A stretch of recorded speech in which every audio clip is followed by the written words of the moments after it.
1, 2, test. 1, 2. Here we go. We're on. Dear Dave comrades, how are we doing on this fine Wednesday the 10th of July? It's almost silly season here.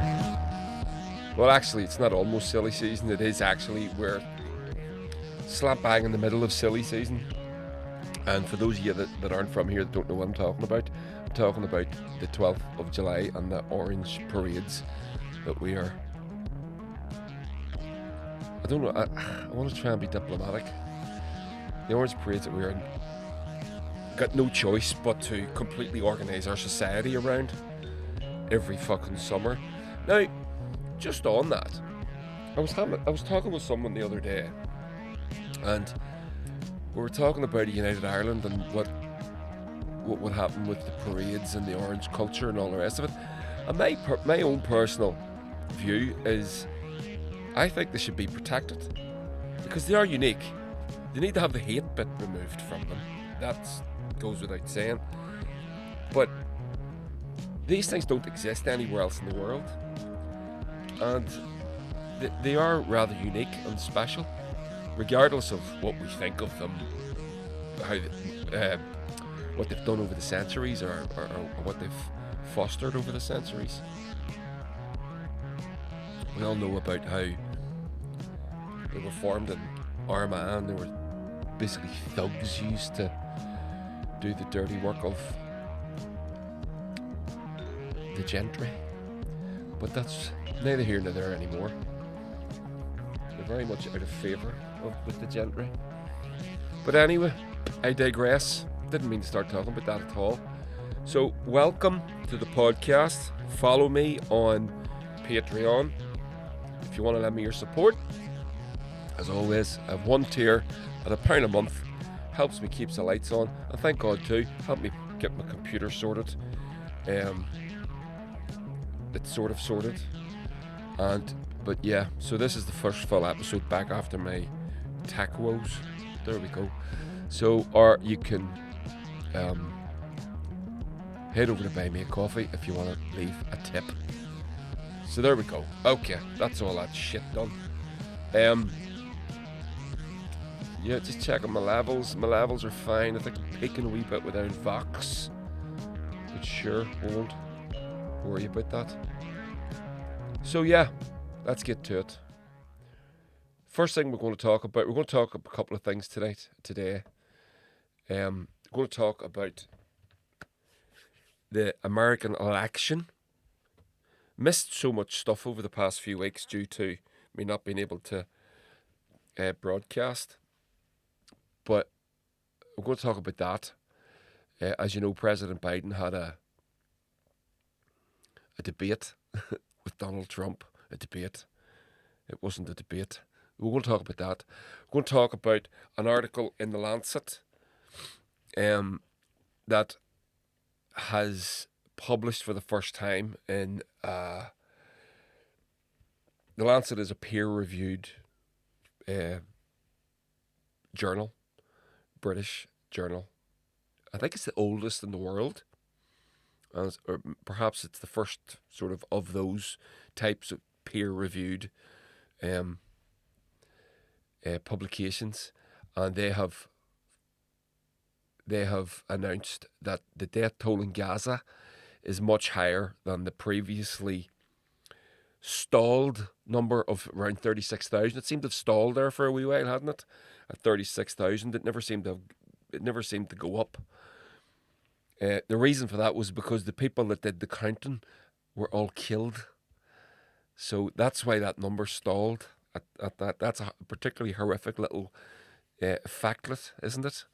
But yeah, so I'm going to talk about that, and we'll reveal, if you haven't heard already, what the number is, and it is a multiple of 36,000. That is truly staggering and horrifying at the same time. But I'm going to start with the football a little. There's a little football tournament on. That's why I'm wearing my Ireland football top, by the way, because Ireland aren't in it. take that, you cover that up. You can't see, don't want to see the Sky logo. But yeah, I do. I like that. I'm wearing this because I like this top. I love this color green on me. I think I'm rather cute. So somebody said I'm in a Liverpool supporters group on WhatsApp, on my buddies, and this came in yesterday, and I had to share this with you. For those of you that are listening, you can't see that what I've got on the screen. Those of you that are watching, obviously you can see it on YouTube or ad free on Patreon. The true meaning of the Irish flag, as we know, green represents the people of Ireland, the white represents peace, and the orange represents, according to this flag, the Dutch football team.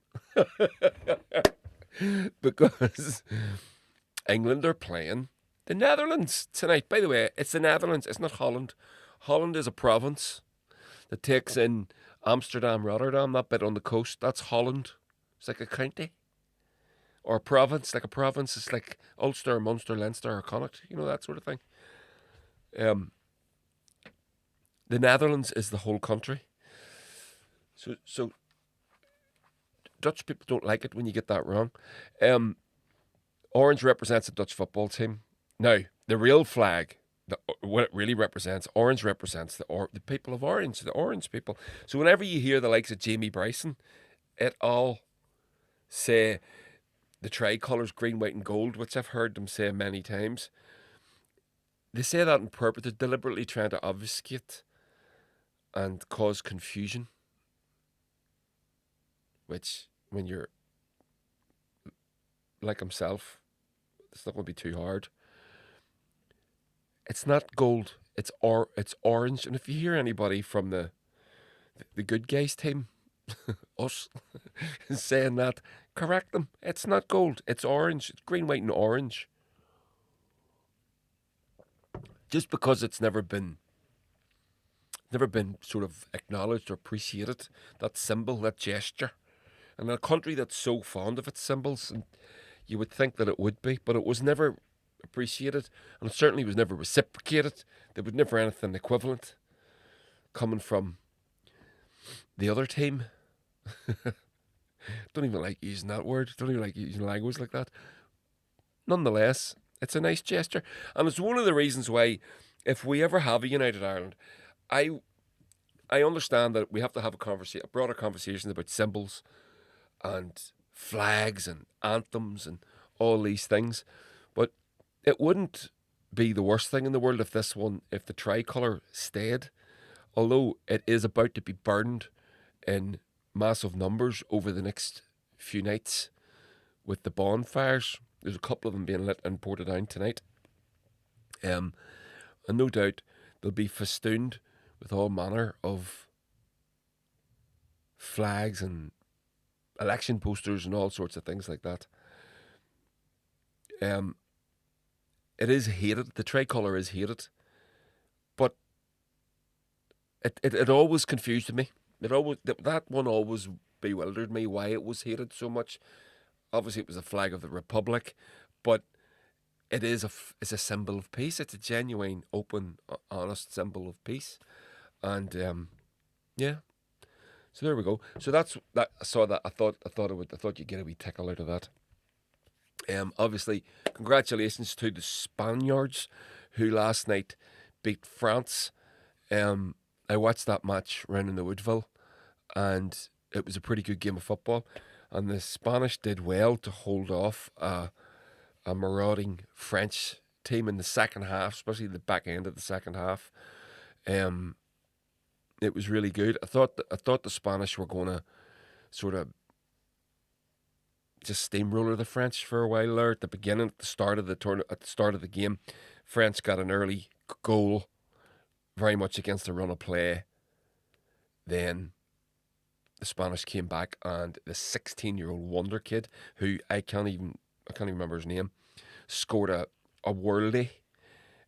16 years of age, playing in the European Championships. Got the man of the match for it. It was a fantastic goal. Isn't that brilliant that a coach has the confidence and the cojones to fucking play a 16-year-old.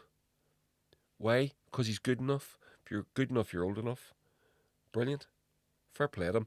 I hope he's not about to have all this. They did it with what do you call that? That young kid used to play for Arsenal. Brought him out to the World Cup or the European. Was it I think it was the World Cup. Oh, I can't remember his name. He was going to be an next big thing, and the pressure, the weight of the nation was put on his shoulders unfairly. So I hope this kid isn't about to experience a bit of that. But I suspect he will. But it was great. It was a great match. So England play the Netherlands tonight. And obviously, I will be supporting the Netherlands. Sorry, all you Englanders. But yeah, I make no apologies for it. If you want me to explain why it's impossible for an Irishman to support your football team, send me a message and I'll gladly do that. Send you a few articles. Don't worry, it'll be concise, it'll be short, there'll not be much reading. And if you want me to do a video, I'll do that too. Maybe I should do that. If England get through to the final, that's what I'll do for the next podcast. I'll explain why Ireland can't support England at a football tournament, despite the fact that I'm a Liverpool fan. My little Liverpool coffee mug here, you know, it's very different. It's not the same thing. But yeah, I must tell you actually, there's around the Woodville where I frequent. There's a couple of English dudes. There's a couple of English fellas live around here. This is North Lurgan. It's very much a nationalisty Republican sort of area. There's a couple of friends of mine. There's a guy Peter there, a Scouse fella, works for the local council. Great lad. We sit together and watch Liverpool and all that sort of stuff together. Lovely man. But there's another English guy who's recently turned up. No one knows who he is, and he's wearing an England top. And an old pal of mine, I won't mention his name, but he's basically an ex-Provo. And he was sitting at the bar. I was sitting at the bar with him a couple of weeks ago in England. We were watching. We weren't actually watching the England match. We were just in having a few pints. The England match was on, and this English guy was sitting there with the England top, and he sort of elbowed me. He said, "Jesus, square times around here, isn't it?" I says, "Yes, it is." He's very welcome. He seems to be all right. Although he did say something to me. I won't dwell on it. He did say something that sort of threw me a wee bit. If he repeats anything like it, he'll be getting tail. So he will. But there we go. So that's the Euros. That's all I'm going to talk about with the football. I'm not going to go into a big massive thing about the football. Just, it's on. Thought I'd mention it. Thought I'd start the episode on a lighter note, because this next thing is not light at all. This is heavy as fuck. So, as we know, we're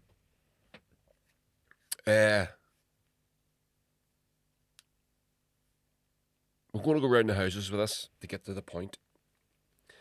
We'll start actually with this article. There it is. These two things are linked, right? It's all to do with Gaza, Palestine, and Israel. The Lancet. This is an article from the World Socialist website. The Lancet is, as far as I know now, it's the world's first peer-reviewed publication. You know what peer-reviewed means? It's a sciencey sort of phrase, but it means you publish an article, then it gets reviewed, and basically you're offering your peers to review it, to find holes in it, to correct it.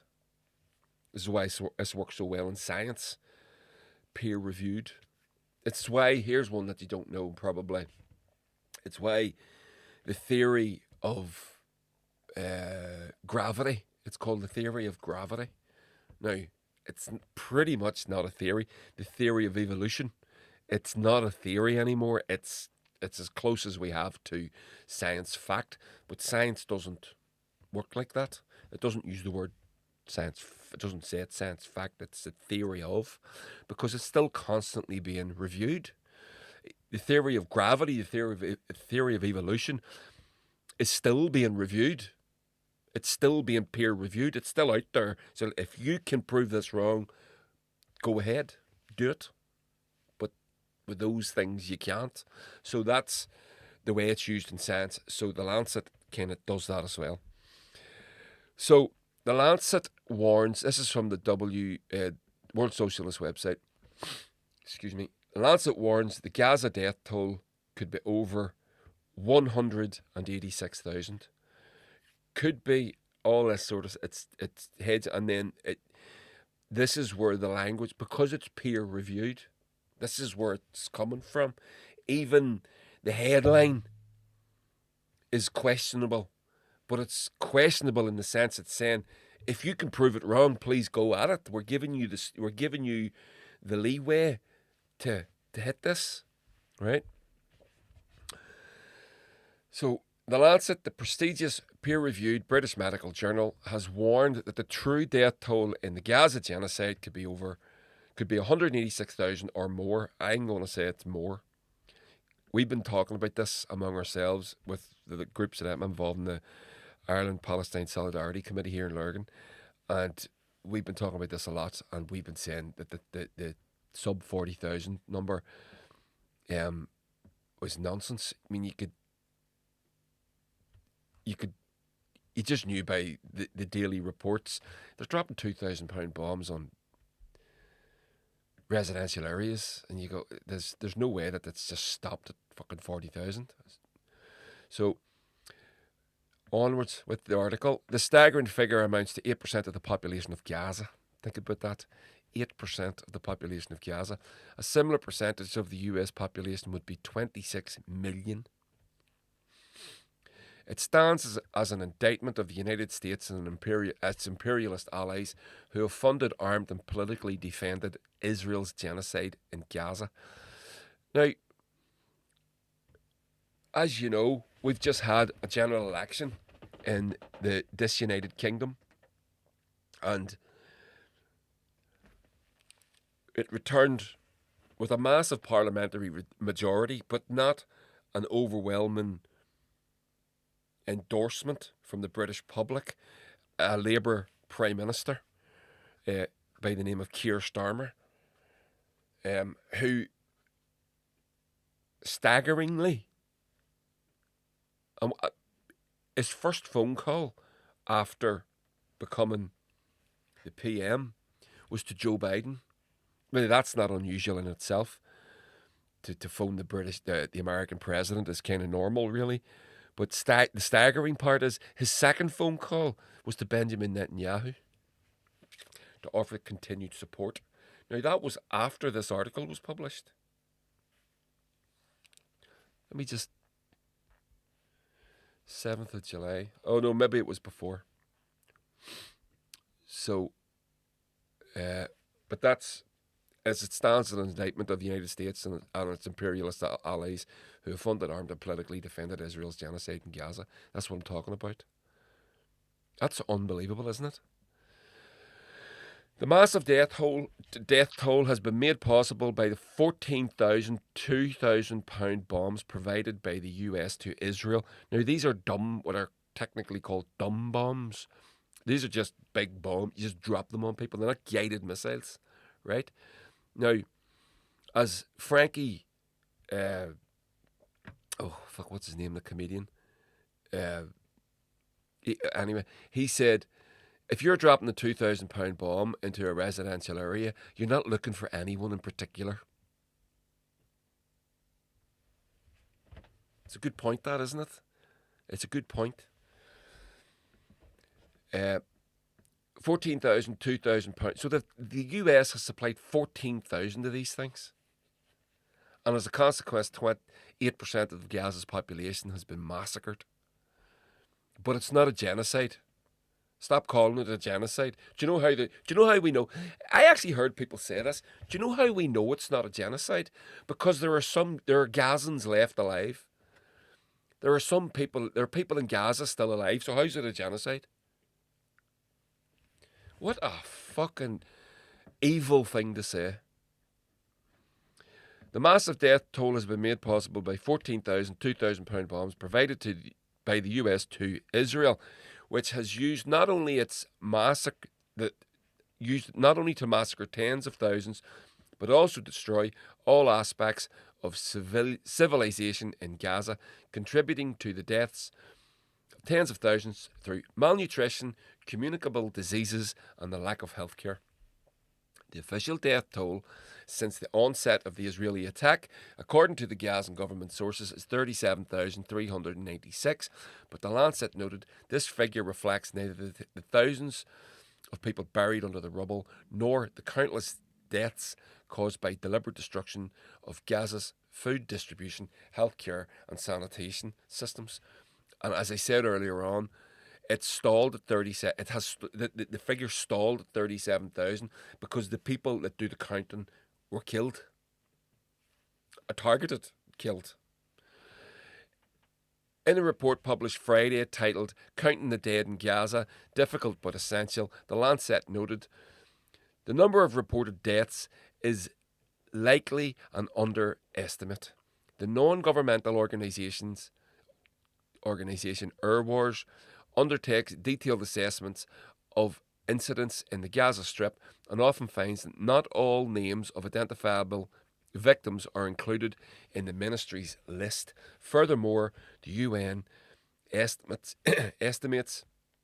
that by February 29, 2024, 35% of buildings in the Gaza Strip had been destroyed, so the number of bodies still buried in the rubble is likely substantial, with estimates of more than 10,000. The publication further pointed out that collecting data is becoming increasingly difficult for the Gaza Health Ministry due to the destruction of much of the infrastructure. The total death toll is expected to be large, given the intensity of the conflict, destroyed healthcare infrastructure, severe shortages of food, water, and shelter, the population's inability to flee to safe places, and the loss of funding to UNRWA, one of the few humanitarian organisations still active in the Gaza Strip. UNRWA, the United Nations Refugee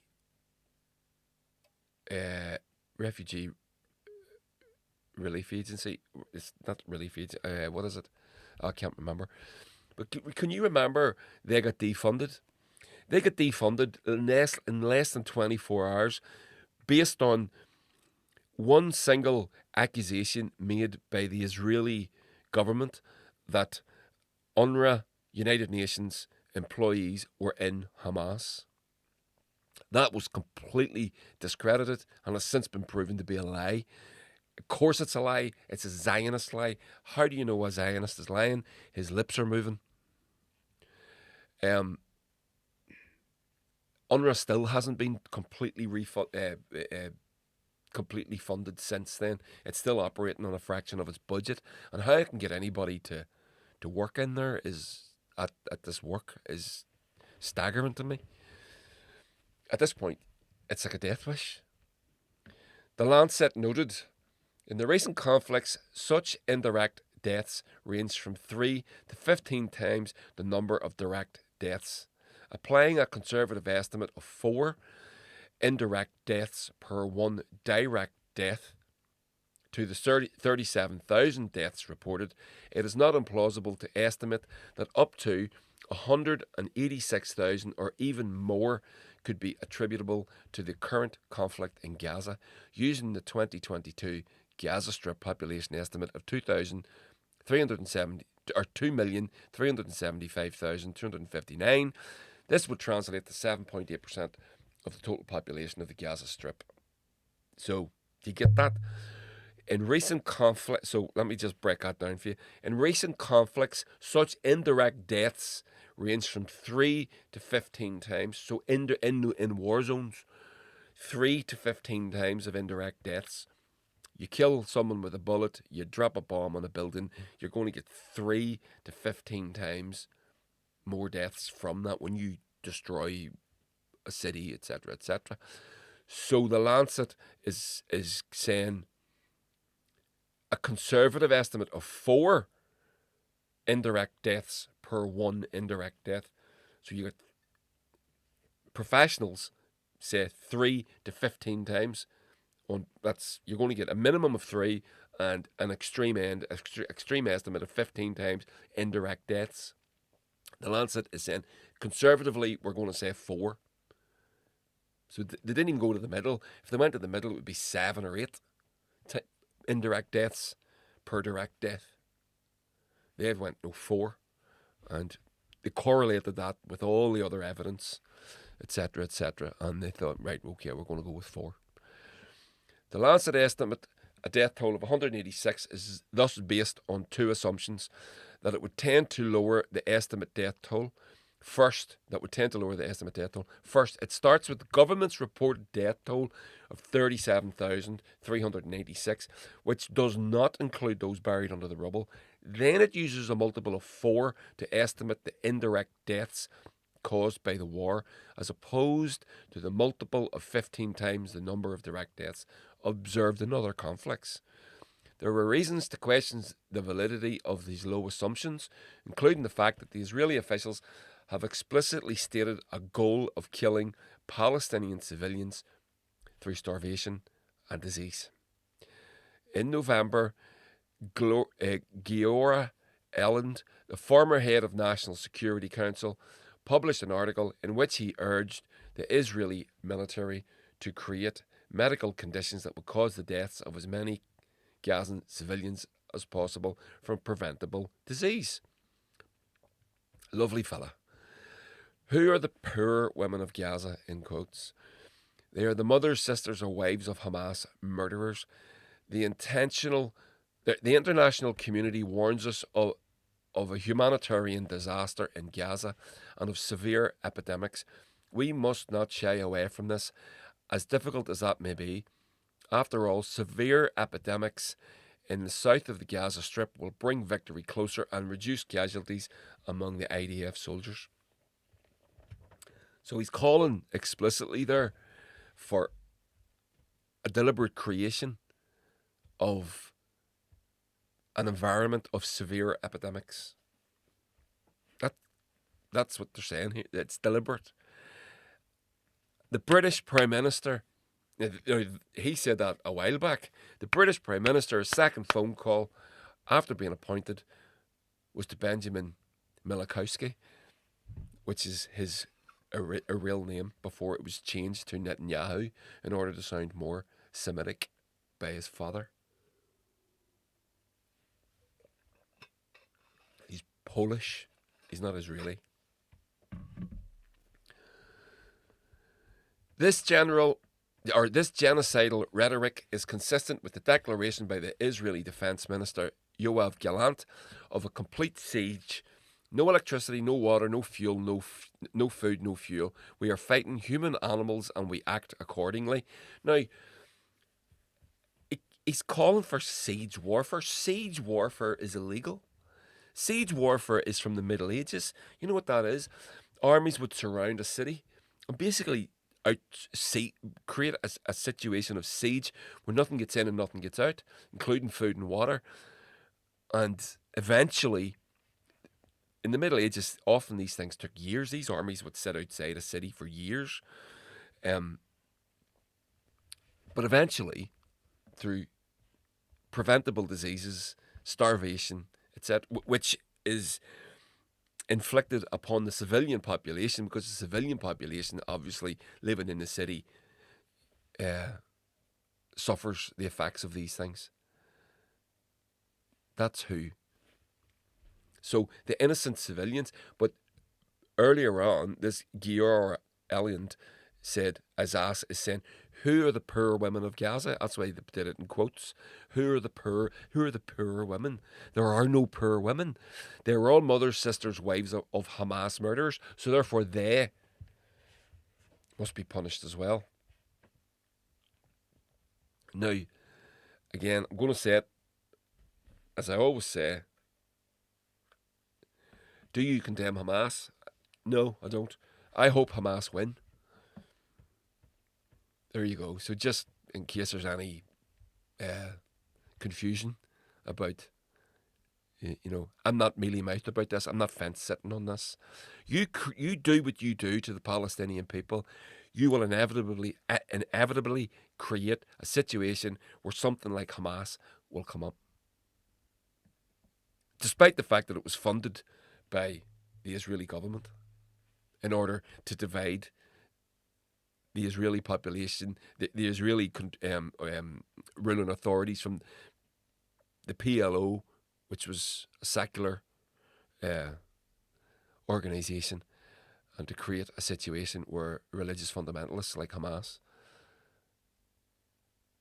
to split the Palestinian people. And also to split the narrative for the rest of the world, so that fucking saps and idiots can go onto the TV and excuse what Israel is doing because but Hamas. I know what Israel's doing's wrong, but Hamas. Get fucked. Onwards. But we're not stupid. We're not idiots. You and me. We know. We know what the crack is. We know. So we can have an open and honest conversation about this. We know what Hamas is, but we also know why Hamas is. And we don't make excuses. If Hamas do something wrong, we'll criticise them. But right now, it's Israel that's doing something wrong. And don't give me the October the 7th bullshit. We're getting to that. Stay tuned. We're getting to that. In a report published last month, the United Nations Commission investigating the Gaza genocide declared Israel has used starvation as a method of war, affecting the entire population of Gaza, the Gaza Strip, for decades to come, with particularly negative consequences, for children. The UN committee concluded at the time of writing this report, children have already died due to acute malnutrition and dehydration. Through the siege it imposed, Israel has weaponized the withholding of life-sustaining necessities, cutting off supplies of water, food, electricity, fuel, and other essential supplies, including humanitarian assistance. This constitutes collective punishment and reprisal against the civilian population, both of which are clear violations of international humanitarian law. War crimes. This is what this is. International humanitarian law. This is a war crime. There are many war crimes. Collective punishment. Siege warfare leads to collective punishment. Collective punishment is illegal. The Biden administration, in covering up and defending the Gaza and others, not just Biden, the Gaza genocide, has claimed that the deaths of civilians are an unintended consequence of Israel's war against Hamas. But these claims are belied by the statements of Israeli officials who have made it clear that they are waging a war of extermination against the civilian population. So we've heard from the Israeli authorities' own, from their own mouths, Yoav Gallant and the other prick, Giora Elland, I don't know who that is, Israeli National Security Council. We've heard them say, this is what we are going to do, this is what we must do, and give their justification for it, which is, in that moment and in that justification, they are declaring that they are going to commit a war crime, and the things that they're actually carrying out in their attempted justification is an admission of guilt. So the admission of guilt should be enough for civilized people to say no. Because we can follow the line of logic. No, you're saying this. We know this is a war crime. We're watching you do it. You've said it ahead of time that you're going to do it. Therefore, you're committing a war crime. You're not denying it. It's an admission. So in a response to that admission, we civilized people and our leaders and our governments will then condemn what Israel is doing and demand for them to stop funding the fucking thing, and bring these people to answer for their war crimes. Because that's what we do, right? No. The Biden administration claims it's an unintended consequence of Israel's war against Hamas. So they're admitting that they're doing it, but it's an unintended consequence. They tell us that they're going to do it, but it's an unintended consequence. We watch the video, we see the photographs of the children, the headless bodies, the headless children. We watch the videos of the people carrying the white flags being sniped from afar. Unintended consequence. Both of these things cannot be true.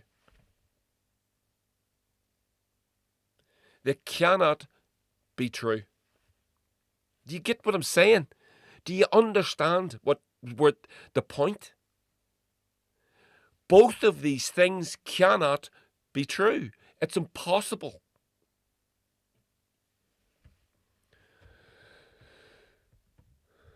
So, back to the article.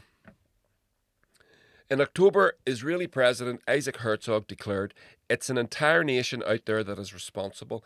It's not true, this rhetoric about civilians, not aware, not involved. We will fight until we break their backbone." That same month, Israeli Prime Minister Benjamin Netanyahu stated, "You must remember what Amalek has done to you," referring to the biblical passage that states, "Go attack Amalek, spare no one, but kill alike men, women, infants and sucklings."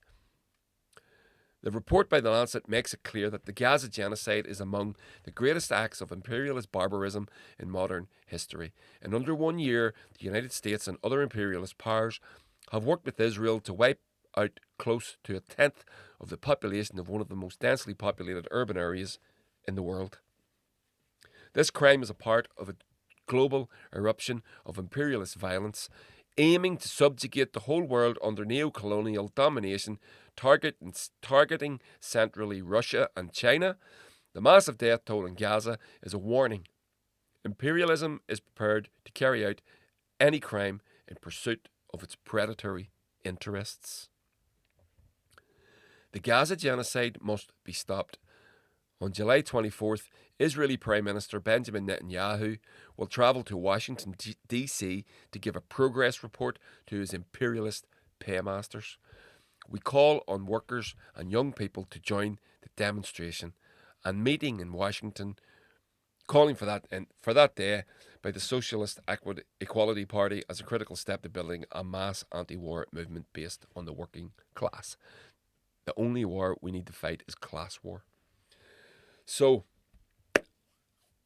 staggering, an actual and a great article put together by the World Socialist Web with the bringing the receipts on this one. Now, I said I'm going to get back to, so that's a segment there, right, that I've just done. Everyone else does it in 10 minutes. I take about half an hour. You know this. So I'm going to address my statement. Why? So this, do you condemn Hamas? No, I don't. Why would I condemn Hamas? I want them to win. So, whenever people are saying to you, do you condemn Hamas? What they're saying is, what about October the 7th? Right? Now, my opinion on October the 7th is this. And it's been this since October the 7th. I never understood how Hamas killed all those people, how they blew up all those cars. And then it started to come out really quickly that it was Apache attack helicopters that was just destroying their own car, blowing up those cars. Because Hamas attacked, they have AK-47s on the back of little Chinese fucking motorbikes.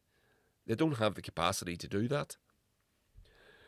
Also, I would say this, And it's one of the things it's very rarely mentioned. What did those Hamas fighters, and it wasn't just Hamas, by the way, there are other fighter groups in Hamas, secular groups that have got nothing to do with Hamas, but it was an organised attack across that border fence. What did they attack? What was it that they attacked?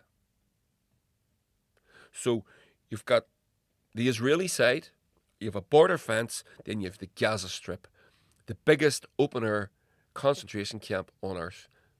I quote David Cameron, the former British Prime Minister and recent Home Secretary until Labour won the election last week. The biggest open-air concentration camp on earth. That's what he said about the Gaza Strip. So one side of it, you've got Israel, you have the border fence, and then you've got the Gaza Strip. What is on the Israeli side that the Palestinian fighters attacked? What did they attack? The Nova Music Festival. So these people decided to attend a EDM dance music festival that on the other side of it was a concentration camp. What the fuck is wrong with you? I'm not saying you deserve to be killed or anything. I'm not saying that.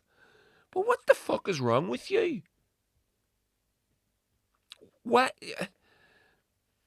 That blew my mind, right? So, we know that there was the figures that were quoted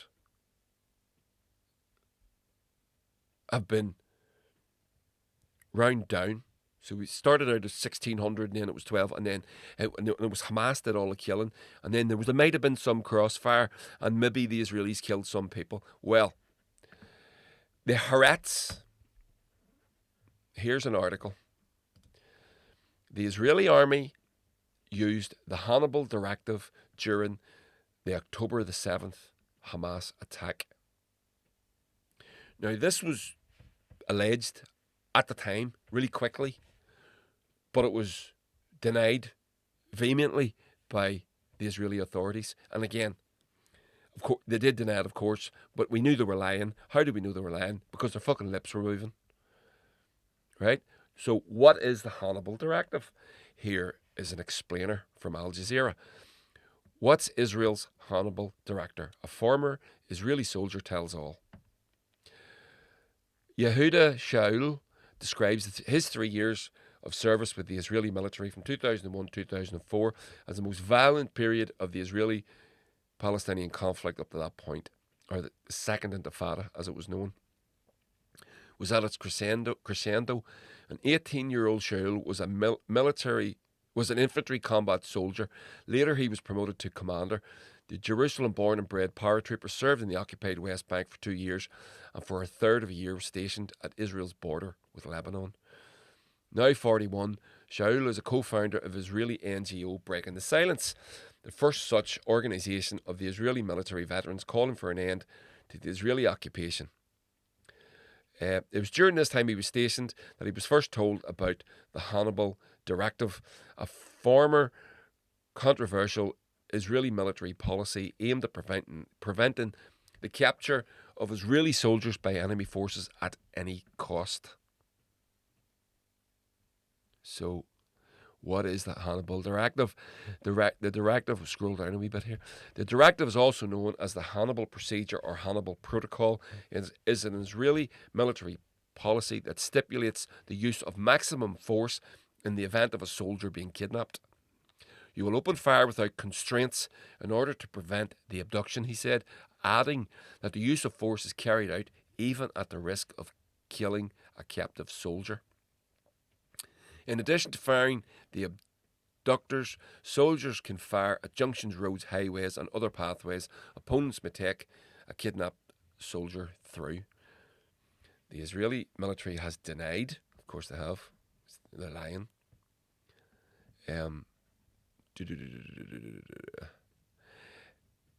Shaul said the directive was shared with him and other commanders orally. I've never seen it written, any written text of the rules of engagement. Obviously, from a legal point of view, the directive is very controversial. Bilal told Al Jazeera. Where does it get its name? The origins of the directive are disputed, with some sources saying it is named after the Carthaginian general who chose to poison himself instead of falling captive to the Romans in 181 BC. Israeli military officials, however, have said that a computer randomly generated the name. I don't believe that for a second. Why was the directive created? In 1986, the Israeli army commanders drew up the doctrine after 3 soldiers from the Givati,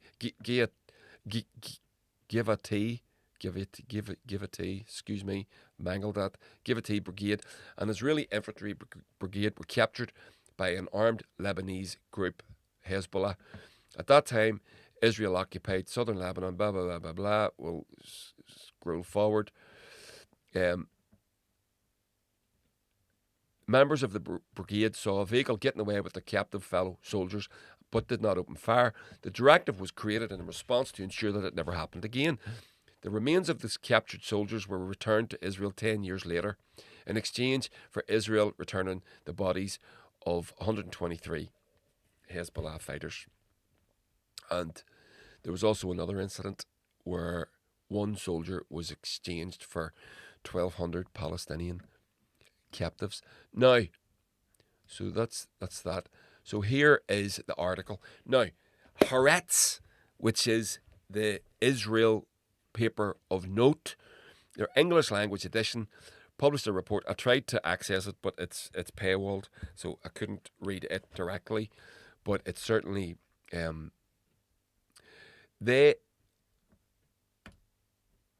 that's the Guardian. I'll read this one from Al Jazeera.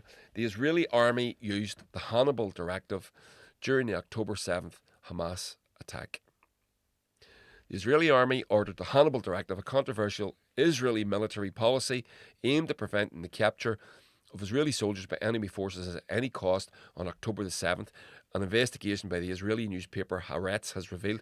Now, this is Haaretz. This is an Israeli newspaper. Other people, including Haaretz, have sort of poured hot water on the Israeli claims that they didn't do this, because there has been accusations all the way since October the 7th, and including admissions from some Apache attack helicopter pilots saying that they were told, and they did what they were told, to attack, just shoot, just kill everybody.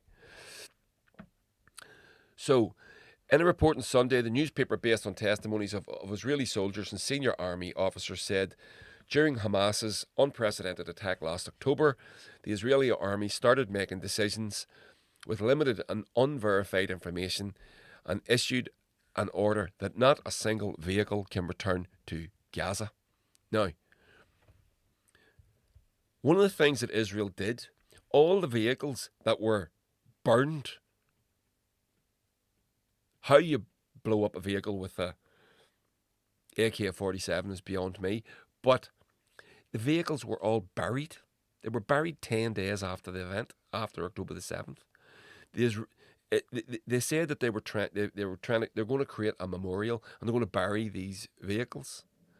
What they were doing was burying the evidence,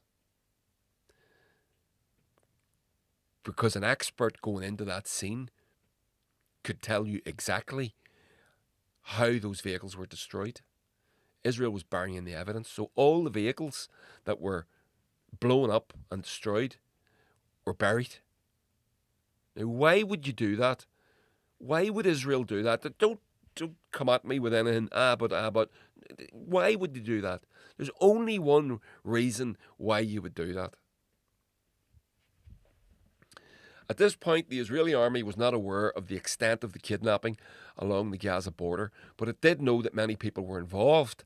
Thus, it was entirely clear what the message meant, that the fate of some of the kidnapped people would be. On October the 7th, Hamas captured dozens of Israelis, many of whom are still in captivity or have been killed in Israeli airstrikes on Gaza.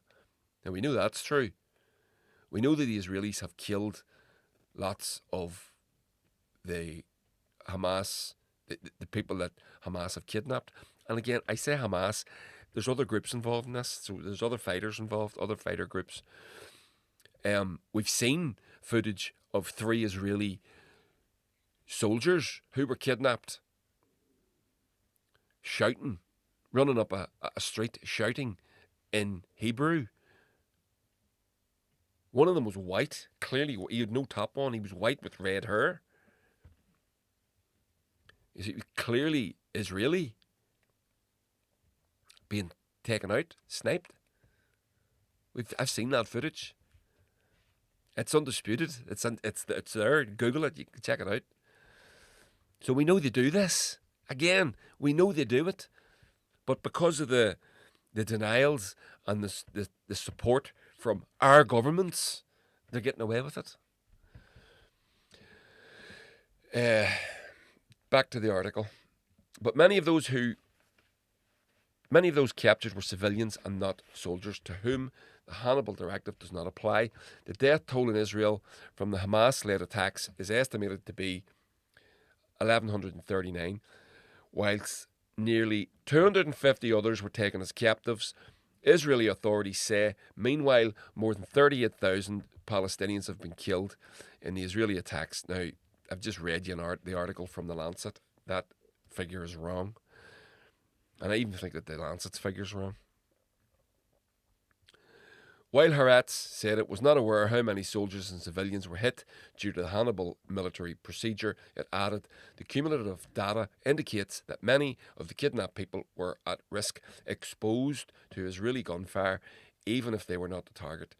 The report said the Hannibal protocol was employed by 3 army facilities infiltrated by Hamas, and this did not prevent the kidnapping of 7 of them or the killing of 15 other spotters, as well as 38 other soldiers. And then it goes into what is the Hannibal directive. What's this dude say? On more than just people. Anything that grows food, manufactures goods, or creates jobs appears to be a target. Yeah, so there we go. Let me see, is there any more in this?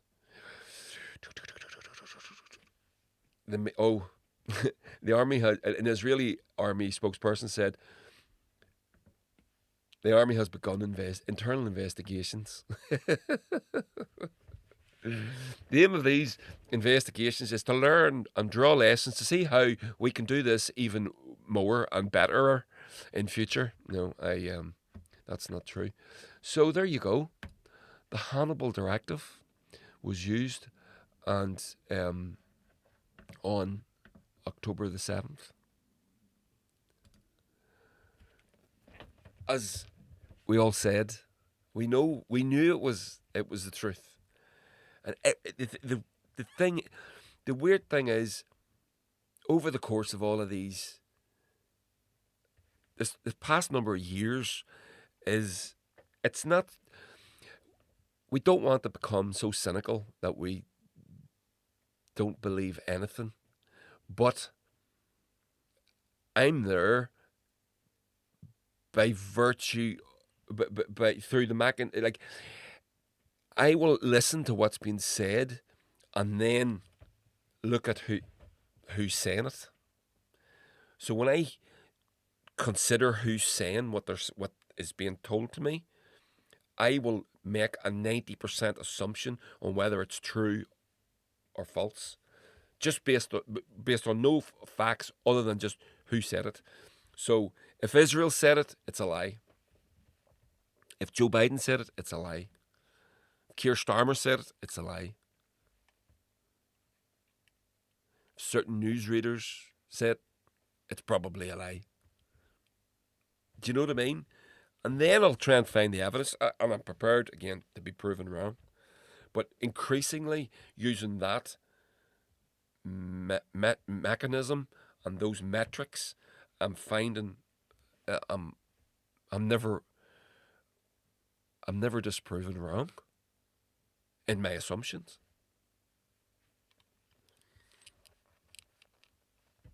Very sad that that's the truth. Very sad. So there we go. So there's the Hannibal directive, October the 7th. Oh, and just to finish on that,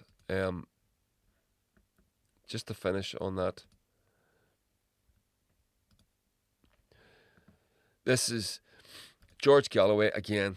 Very sad that he lost his seat. He only lost it by a few thousand votes, a couple of like 1,500 votes in Rochdale there last week, and he's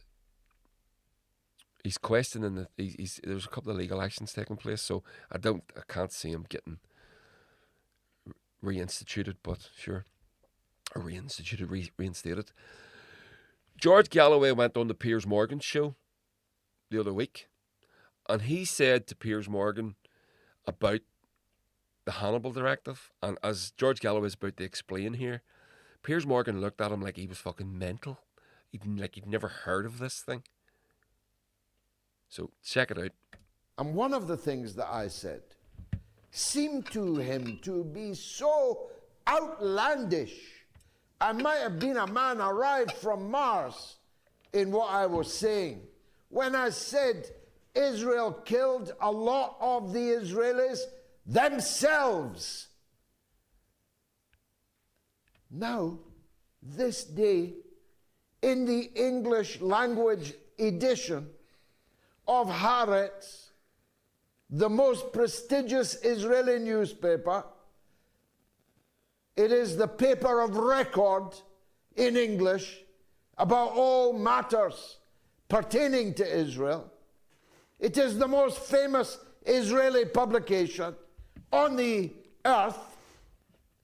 Haaretz today in English, so nobody can claim they couldn't understand it in Hebrew, said that a vast number of Israelis were killed by Israelis, according to Netanyahu's Hannibal directive. When I said it on Piers Morgan, it's as if he'd never heard of Hannibal, never mind his directive. The Hannibal directive requires Israeli armed forces to kill anything that moves in a hostage-taking situation. Any vehicle on the move with a hostage in it must be destroyed. Can you see this picture on the screen? For those of you that are listening to this, you can't see it, but this is a picture of the vehicles that were destroyed on October the 7th. This is one of the pictures. Again, I urge you to Google this stuff. There's no way those Palestinian fighters could have done this. Maybe one or two of them had a rocket launcher or a hand grenade or whatever. These things, they're barely recognisable as vehicles. They're so burned. Right? All of them. Not one or two. All of them. This Hamas, the Palestinian fighters, could not have done this. It's an order. You must kill any Israeli soldier headed for captivity, killing their own people. So there's the mighty George's take on it. So there we go. So we've got one more story for you, one more presentation, one more segment, or whatever you want to call it. I don't know what the fuck I should call these things. Podcast. So yep, just a reminder, head over to Patreon. And I want to thank all my patrons for not withdrawing their support for the few weeks that I was out. I really do appreciate it. And I urge the rest of you to head over there and join the club. It's only £1 a month. It does help, believe it or not. It does help. It really does. I just let it all sort of, the money just accumulate, and then I'll go and buy a little item. I need to buy some stuff for this computer, some RAM and things like that, because of the recent problems that I had, and that's what I'm going to use to pay for that. So I really thank you for that. I sincerely do appreciate it. It does, as I said, it really does help. So thank you very much. So we're going to get to the last bit, and this is pure mad.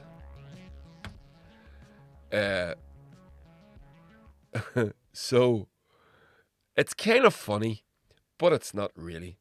It's very sad. Very sad. Very sad. Whenever I say it's very sad now, I can't help think about Donald Trump and do it in the Donald Trump voice in my head. So I have to say it out. Very sad. Very sad. So, we know that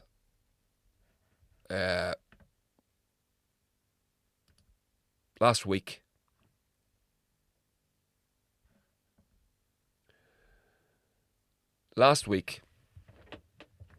they had a presidential debate.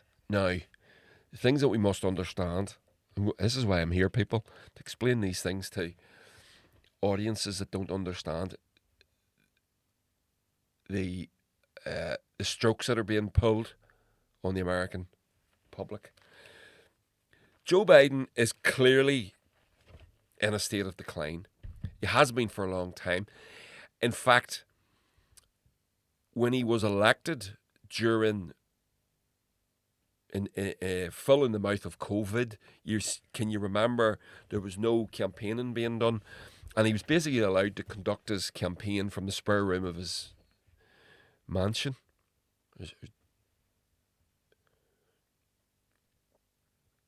So because lockdowns and all that stuff. But even then, I couldn't believe that this was the person that was being offered to the American public. He was clearly in a state of decline. Even then, that was 2020. Since then, the decline has continued, and as I heard someone else point out, as you get older, the decline slope, it steepens, so you decline faster and faster and faster and faster and faster. And anyone that's got any elderly parents will know this. They will have seen this happen. So when as you get elderly, say from the age of 65 to 70, to 65 to 67 is 2 years, and certain things start to not work properly, and you start to get this and that all up. Well, when you're 75 to 77, 10 years later, you don't just decline at the same rate as you did when you were 65 to 67. You decline much faster. Everything that went wrong in that 2 years now takes 6 months. Do you get what I'm saying? So that's what's happened with Joe Biden. Now, they've been pumping him full of God knows what to get him through his public appearances. But increasingly, they have been less and less effective, right? Most recently, and again, I'm not making fun of the man, because he is an elderly, but I do think he's an evil man. I know he's an evil man. I'm aware of his political career. He has done some terrible things in his lifetime. Not least of all this most recent supporting of the Ukraine genocide, which is what's going on over there.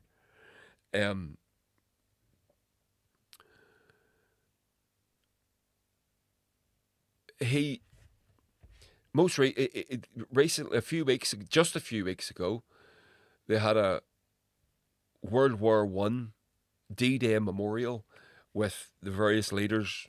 Interestingly enough, Russia wasn't involved in that, despite the fact that they were the ones that won the fucking war.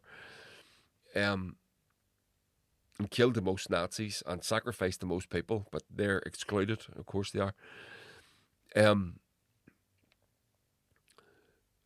Macron and Rishi Sunak, etc., etc. Rishi Sunak being the tactile genius that he was, he shuffled off from that, which didn't go down well. He shuffled off early. But Joe Biden clearly shit himself in front of the world's cameras, and he did. I've seen the footage. It can't be called anything else. We've seen him rambling. I'll show you some footage of that. Losing his, what people are calling it, glitching out.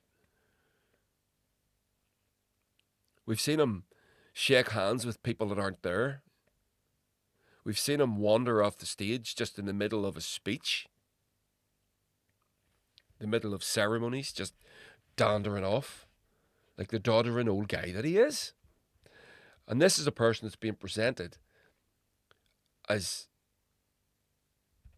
the next president of the United States. As I said, I cannot fucking believe that he actually got to be president in 2020, because he was in a clear state of decline then. And in the intervening 4 years, that's gotten much, much, much worse. And it also shows you the perilous state of so-called democracy.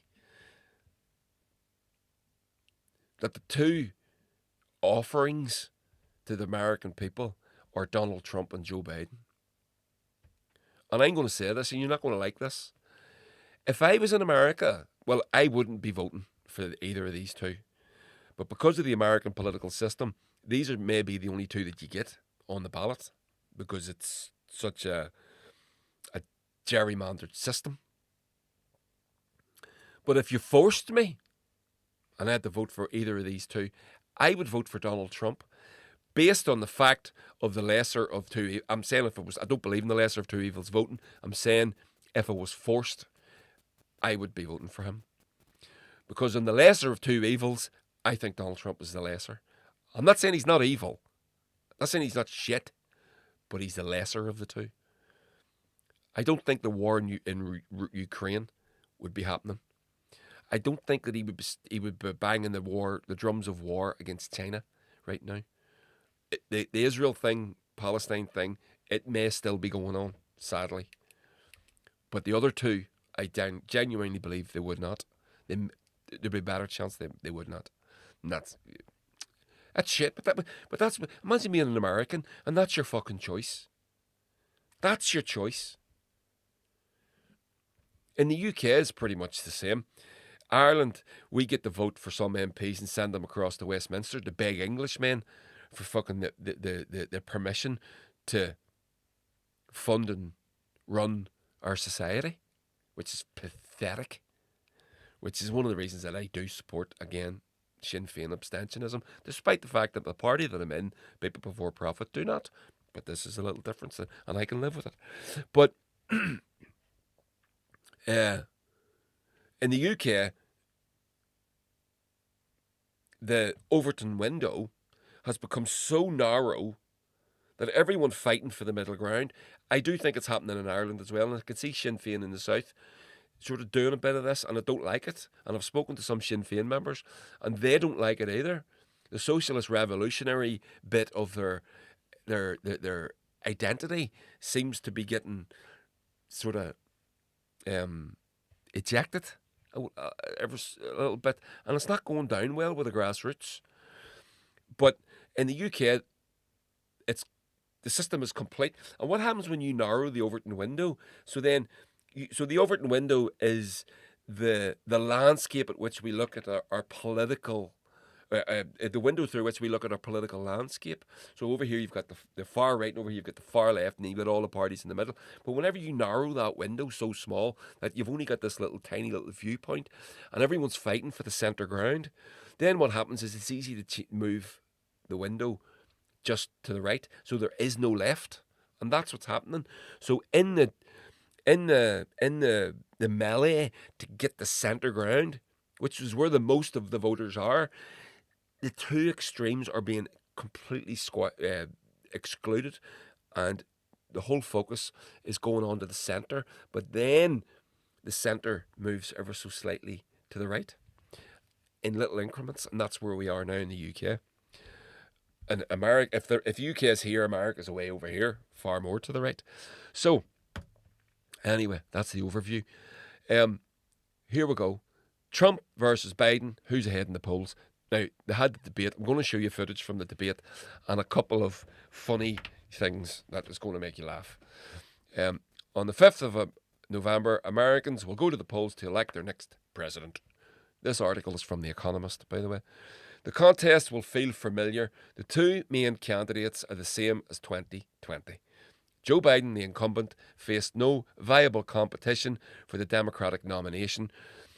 Not completely true. Well, he did face no viable competition, but RFK, Robert F. Kennedy Jr., tried to offer himself as an alternative candidate within the Democratic Party system and was basically lawfered out of being able to do that. So the Democrats weren't very democratic. He presented himself forward.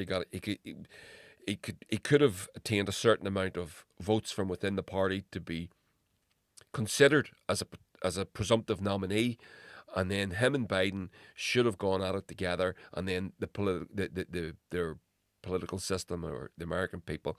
I think whenever they go for an open primary, the American people are generally allowed to choose who can run within the Democratic system, the Democratic Party system, but the Republican system is different. They don't have an open primary. But anyway, that's getting into real wonkery. But there was no viable competition for the nomination because the party made it impossible for RFK Jr. to run. So he's now running as an independent, and he's not going to make a dent. We'll talk about RFK as a candidate. He's a fucking fire-breathing Zionist, which was among other things. But regardless, we'll talk about him. So they had the debate last week. Though a disastrous debate performance in June made some Democrats question his fitness for the job, putting his candidacy in doubt. His predecessor in office, Donald Trump, easily saw off a crowded field in the Republican primary. Both men are widely disliked. Mr. Biden's presidency has been defined by high inflation, big industrial policy bills, and turmoil abroad, and worries about his aides continue to plague his campaign. Mr. Trump's supporters tried to overturn his election loss.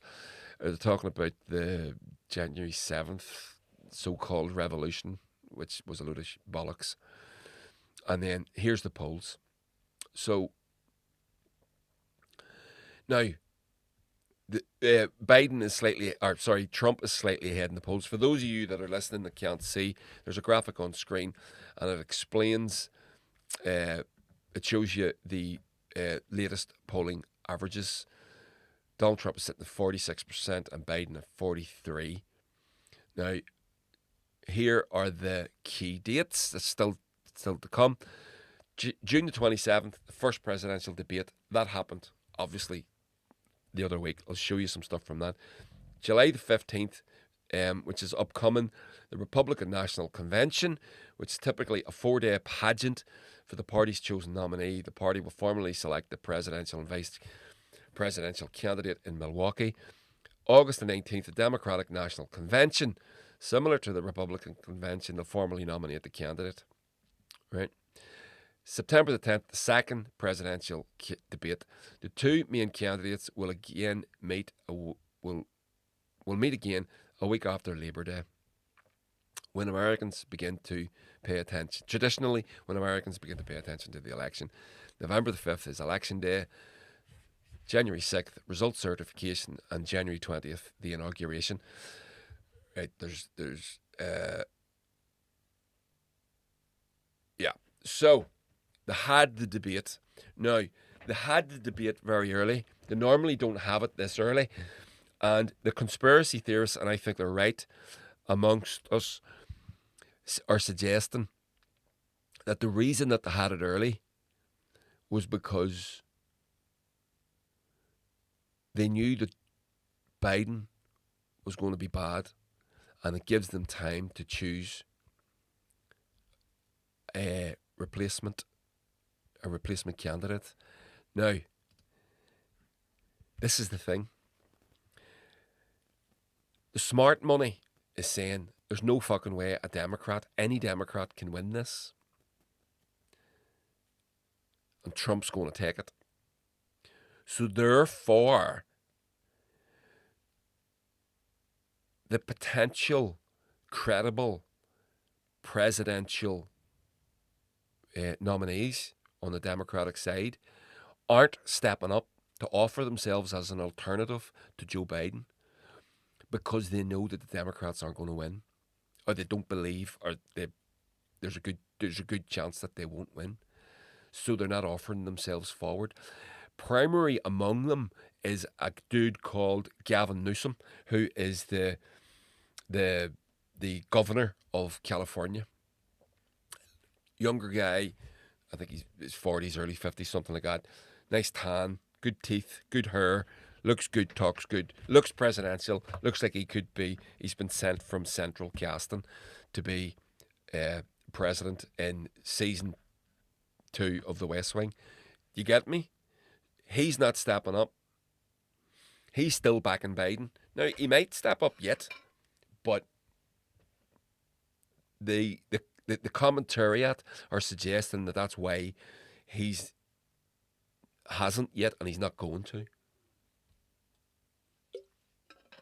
Excuse me, just took a little drink there. Now, so that leaves who? Kamala Harris. Who's Kamala Harris, you might say? Kamala Harris is the vice president. So she is the current vice president. She used to be a prosecutor for the district attorney's office in California. And she is a craven careerist and also a bona fide fucking halfwit. She is not a good political performer. She ran to be the Democratic nominee in, was it 2020? I think it was 2020. No, it was 2016. And I think it was anyway. You can correct me if I'm wrong. And her campaign she was favoured by the Democratic hierarchy, Democratic Party hierarchy, but her campaign was completely torpedoed by a woman called Tulsi Gabbard. In one moment during the debate, the televised debates, she completely torpedoed her chances. She got no delegate votes. And that's what these things are decided on. She got no delegate votes. She was completely wiped out. But because she's so favoured by the insiders in the party, she still ended up becoming the vice president. And the reason she was made the vice president, Joe Biden is on record as saying this, is because she is a black woman, not because of anything she did. So now that's culture war bullshit right there, and you know how much I don't like that. She was nominated and received as the vice president because of her gender and because of the colour of her skin. She is terrible. She is really, really fucking bad. So, how bad is she? Let's have a little listen to her giving some speeches on various platforms. Now, we know politicians don't generally have don't write their speeches. Certainly not anymore. Back in the day, they would have, even though they may have employed speech writers, certainly, but they would have had some sort of input. This is Kamala Harris.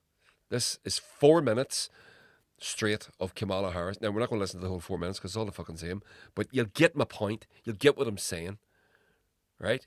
You won't get what she's saying, but you'll understand my point. I can imagine what can be and be unburdened by what has been, you know?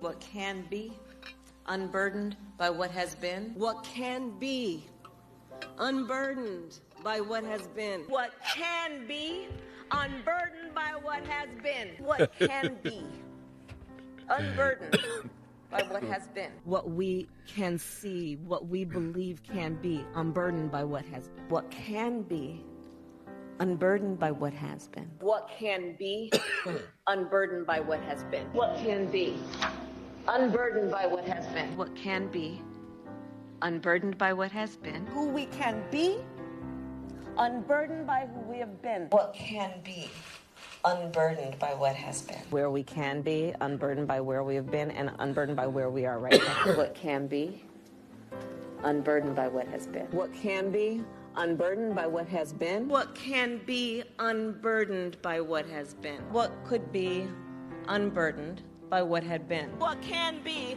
unburdened by what has been. What can be, unburdened by what has been. What can be. Now, I'll give you a wee break there. You've listened to a minute 12 of that, fair play to you. That doesn't make any sense as a sentence. It grammatically, it's all over the fucking place. Narratively, no one knows what she's talking about. But she does the same hand movements every time. Those of you that listen to this won't see it, but she's what can be, and she's sort of pointing up at this guy, and then she's unburdened by what has been with her other hand, and she's doing the same thing every fucking time, and she must have made this exact same nonsense gobbledygook speech 1,000 fucking times. There's 4 minutes of this. Unburdened by what has been. What can be. And look, Unburdened by what has been. look at the hands. Can be. Unburdened by what has been. Unburdened by what has been, believing in what can be. What can be. And she's going to all these big fancy things. And there's no one going to say to her, Kamala, don't do the unburdened thing. Don't do that. We've seen it. And she's so sincere. She delivers. She's great. She's brilliant. She means what she says. She doesn't know what it means, but she means what she says. What can be, unburdened by what has been. You could give this woman the ingredient list of a loaf of bread and say, right, read that out like you're saying, and she would do it. What can be unburdened She by could what do it. has been. What can be, And she would mean it. should be, God damn it. unburdened. So this is your by what choice. has been. What can You've got be, Joe unburdened Biden, by what who has should be been. What can be, put in a retirement home, Unburdened by what has been. See what Or can this. be unburdened by what has been. what can be, unburdened by what has been. What can be unburdened by what has been. Unburdened by what every has single been. one of these And clips knowing is what can from be. a Have different sense of vision speech. about what can be, unburdened by what has been. To see what can be unburdened by what has been. What can be, These are different speeches. These are different occasions she has said this. can 4 be, minutes of this. unburdened by what has been. What I could should have started a counter. But it's going to be 100 times. What can be unburdened by what has been. What can be, unburdened by what has been. Where we can be unburdened by where we have been. What was possible, unburdened by what has been. What can be unburdened by what has been. What can be, Unburdened by what has been. Oh, she's added a wee What can finger in there. I be like that. Unburdened She's by done it, what added has the fingers. been. what can be, Unburdened by what has been. what can be, unburdened by what has been. What can be unburdened by what has been. What can be, unburdened by what has been. What can be. Can you tell unburdened me by what has this been. means? What can be, unburdened Leave a by comment. what has been. I sincerely have no fucking clue what that means What has been. as a There are sentence. those who are unable to see what can be, I am one of those. but there are many more who are able to see what can be unburdened by what has been. No, I'm not one of those. I do not know what that woman is fucking talking about. She's clearly fucking retarded. And I use that in the medical sense and not in the pejorative. So, that is the presumptive natural nominee for the presidency, the Democratic offering, Democratic Party offering, because of this performance by Joe Biden. Now, we've got two more little things to show you. So check this out. This is from Politico. Dems freak out over Biden's debate performance. Biden is toast in speech marks. Check this out. making sure that we're able to make every single solitary person eligible for what I've been able to do with the with the COVID. With dealing with everything we have to do with. Look, if we finally beat Medicare, there's a lot of young women are being raped by their in-laws, by their spouses, brothers and sisters, it's just ridiculous, and they can do nothing about it. And they try to arrest them when they cross state lines. Thank you. There are 40% fewer people coming across the border illegally. It's better than when he left office. And I'm going to continue to move until we get the total ban on the total initiative relative to what we can do with more border patrol and more asylum officers. President Trump? I really don't know what he said at the end of that sentence. I don't think he knows what he said either. I'm the guy that organized the world against Iran when they had a full-blown intercontinental ballistic missile attack on Israel. No one was hurt. No one Israeli was accidentally killed, and it just stopped. We saved Israel. We are the biggest producer of support for Israel of anyone in the world. We're providing housing for Black Americans and dealing with the segregation that exists among these corporations that collude to keep people out of their houses. So, on one hand, you've got this. This man is clearly not making the decisions, and that's another aspect of the whole horror show that is American democracy right now. Who's making the decisions? Who's deciding to give? Because it's not who's deciding to give all the continued wars in Ukraine, Israel, and now they're looking at China. They have been for a while. Who's making these decisions? Because it's not him. He clearly is not capable. So somebody is. So this is complete corporate capture of democracy. Again, not to get all wonky, bang a drum. You know what? You know me. Marx warns us about this. The state will eat itself. This is what this is. Capitalism will devour the state. That's what this is. This is it in being played out. So you've got this guy is the presumptive nominee, or he's now being urged to step down. Now, let me just find this little video for you. Now, Start your tape. There's a TV show in America called Morning Joe. This guy's Joe. What's his surname again?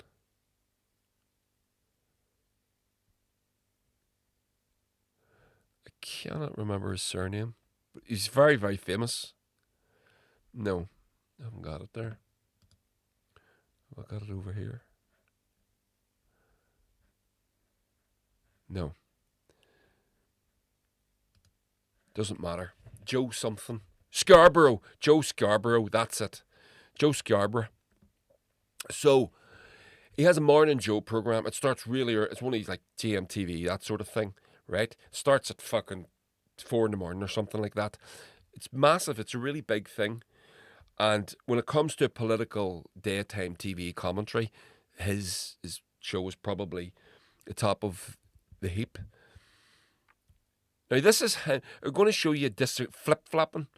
This is him disagreeing with himself within in the space of a few weeks. The first half of the clip is him just a few weeks ago, and then the second half of the clip is him just after the debate, after that performance that I just played you. Check this out. Start your tape right now, because I'm about to tell you the truth. And F you if you can't handle the truth. This version of Biden, intellectually, analytically, is the best Biden ever. The best Biden ever. He's just told his 6 o'clock in the morning audience to go fuck him. Fuck you if you F you if you don't fucking like it. This is pure cope. This is the literal. You can put this in a bottle. This is pure cope, right? This is the best version of Biden ever, right? Biden 2.0, right? This is him after the debate. Now, bear in mind, there's 3 weeks, 4 weeks of a difference in these two clips. Few moments later. If he were CEO and he turned in a performance like that, would any corporation in America, any Fortune 500 corporation in America, keep him on as CEO? Start. So, literal flip-flop. And even better than that, he didn't turn up for work on the Monday morning. He took a holiday. His TV wife was a woman called Mika Brzezinski, who's the daughter of... I won't go there. That's another fucking story. She announced a planned holiday. Joe won't be here today for a planned holiday. Me bollocks, it was a planned holiday. They don't do that. They announce well ahead of time. I won't be here for the next week or two. I'm going to go away. No, he just didn't bother turning up. He's so broken by the performance. So let's watch that again. It's really, really funny. The bit where he tells his audience, his 6 o'clock daytime TV audience, to fuck you. Start your tape right now, because I'm about to tell you the truth. And F you if you can't handle the truth. This version of Biden, intellectually, analytically, is the best Biden ever. Few moments later. If he were CEO and he turned in a performance like that, he's clearly broken. Would any corporation in America, any Fortune 500 corporation in America, keep him on as CEO? Start. Fantastic. Absolutely love it.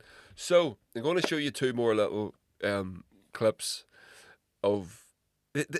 And this is what happens when you cannot tell me that there aren't better people in the US. There are. Of course there are. But they'll never be considered. So check this out. This is another video of Kamala. Coverage?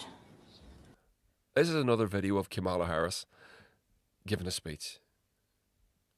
Now, we don't know what the fuck Biden's talking about, but at least we have 2 brain operations, which is what he's had, and he's elderly. At least he has that as an excuse. She is neither of...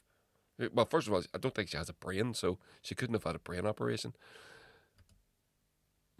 We all watched the television coverage of just yesterday. That's on top of everything else that we know and don't know yet, based on what we've just been able to see. And because we've seen it or not doesn't mean it hasn't happened. But just limited to what we have seen.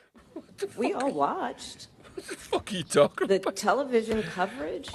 Maybe she's so smart. Watch that again.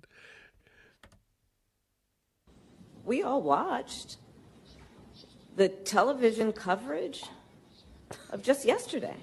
That's on top of everything else that we know and don't know yet, based on what we've just been able to see. And because we've seen it or not doesn't mean it hasn't happened.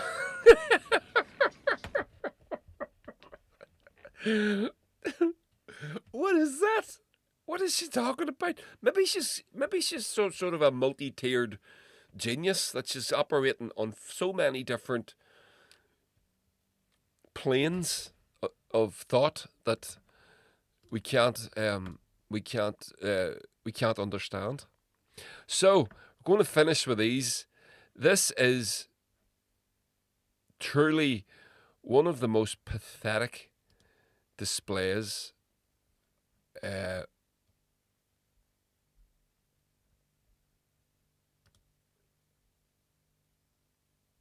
I've ever fucking seen in my life. Now, how do I rewind this video? I'll put it back. Oh, there it is. So, this is... American politics has become so degraded that the level of discussion and debate. Politicians have become celebrities, and this is a problem. They get challenged. When you get them, they're supposed to be civil servants for a start, but when they're being challenged on daytime TV by co-opted hosts and presenters, and more often than not, journalists, this becomes a problem because you end up with, this is the level of debate, this is the level of discussion.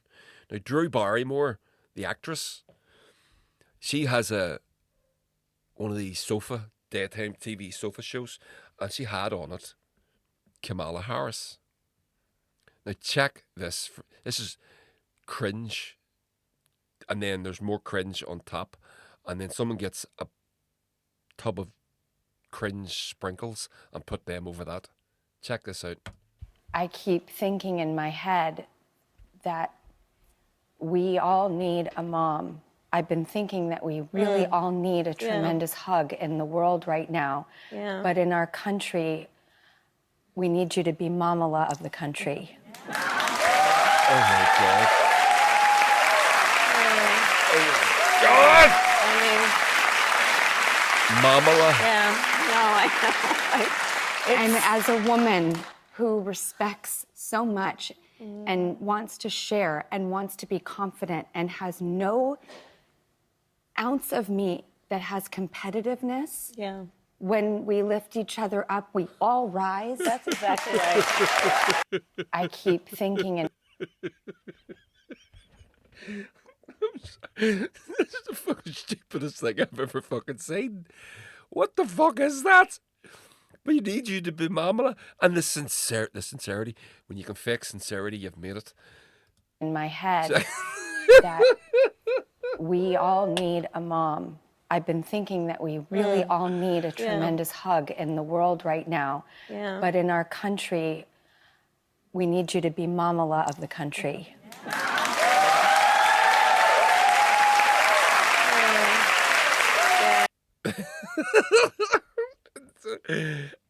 America, please don't do it. We don't need a Mamala, whatever that is. Seriously, Joe Biden and Trump are better than her. It's so funny. It is so funny. Go check this out. These girls did a couple of reactions to the mom. You can see on the screen there, this lady here is having a fucking complete freak out. Check this out. This is class. I don't know what the hell is going on in Drew Barrymore's life that she need Kamala Harris to be her Mamala, but Drew does not speak for me. I have a mom. Let's chit chat. The last time I told y'all that Drew Barrymore was performative and cringe, 500,000 of y'all was like, leave Drew Barrymore alone. Let her cross the picket line. You don't know her heart. She's not cringe. Today, I present to you Mamala by Drew Barrymore. Drew Barrymore to Kamala Harris. We need you to be Mamala of the country. Have we reached the cringe point yet? You tell me down in the comments. All need a tremendous hug in the world right now. Yeah. But in our country, we need you to be Mamala of the country. Don't clap. Don't clap. Mamala. I don't know what the hell is going on. Harris to be her mama. That's funny as fuck. By the way, she referenced her Drew Barrymore crossing the picket line when the Riders were on strike, which she fucking did. You know, and she's pretending about this. I just don't know. I'm just fuck you. Check this out. There's another reaction by this lady. The Mamala of the country. I want you to just wrap us all in a little blanket and read me a lullaby and just tell me that everything is gonna be okay. Mommy! America needs a binky and you need to put it in our mouth You need to be the Mamala of our country, Kamala. It feels like America shit in our diaper. And like, we need you to change the dirty diaper. We need you. Mamala. Mommy. Mama. Kamala. Mama. I love you. So what do you say? You think you just fell out of a coconut tree? You exist in the context of all in which you live and what came before you. I'm gonna be honest. I have no idea what the hell that means. One more reaction to that. These are fucking brilliant. Check these girls out. Verbal of our country. What the fuck? It's like you touched my hair, but verbally. She's a mommy. Be my mommy. What? Mamala. Mamala. Mamala. Okay. We need you. There's nothing I like more as a black woman than, you know, being held responsible for everyone's emotions.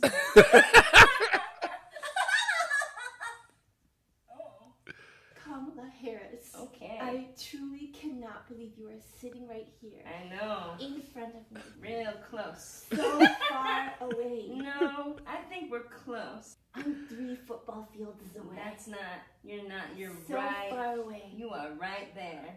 I can smell the inside. What? Can someone fucking stop this? Put your arms around me. No. Put your arms around me. Help. Isn't this great? I'm gonna get up now. Okay.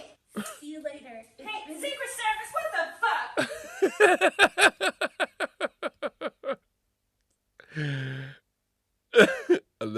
Oh, that's a good one. I haven't seen that before. Drew Barrymore coming up with Mamala in the office. There we go. Politics. Brilliant. That's it. So, America, I'm sorry, but you need to do much fucking better. There we go. That's the episode. That's the podcast. I'm glad to be back at it. I'm glad I can do it for you. I hope you get something out of it. Don't forget, you can lend me your support over at Patreon. 1 tier only, £1 a month. Or throw a couple of bucks into the tip bucket at Buy Me a Coffee, Politics, Culture, and some other shit. And as always, like, share, subscribe. You can go and watch the video on YouTube. You can watch it ad-free on Patreon, etc, etc. So there we go. I hope you enjoyed that. I did. I enjoyed it. I had a bit of a giggle there at the end. Our political landscape is completely fucked. It is completely fucked. Yeah. And I don't know. Don't know what else to say. Yeah, that's us done. Come on, the Netherlands. Yo! I learned some Netherlands songs.